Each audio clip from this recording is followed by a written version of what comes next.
Aalis ng Knicks after ng finals si Jordan Clarkson. Limited playing time talaga. Tara, kwentuhan.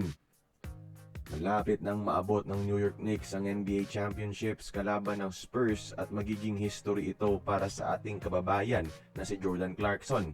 Pero para sa iba, hindi ito gaanong fulfilling dahil limitado lang talaga yung playing time niya at nahulog na nga siya sa rotation ngayong finals.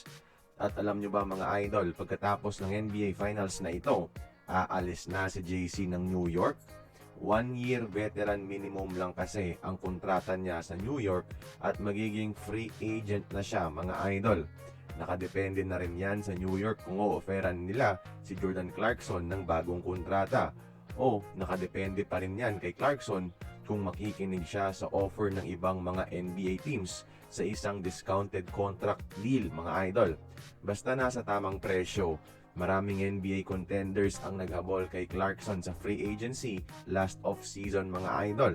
At expected rin na may matatanggap siyang mga offer after ng NBA Finals.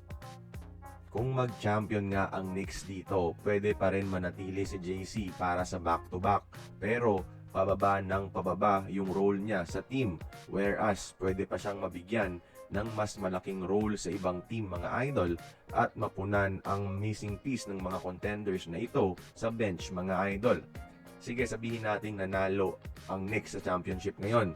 Okay na siguro na naging NBA champion na si JC at oras nang humanap ng mas magandang opportunity sa ibang teams mga idol. Napatunayan pa naman ni JC na effective pa rin siya bilang isang sixth man scorer off the bench noong regular season bago tuluyang nabawasan ang role sa playoffs. Kaya kayo mga idol, gusto nyo pa rin bang manatili sa Jordan Clarkson sa New York Knicks next season? Join the conversation. Magkomento lamang sa ibaba.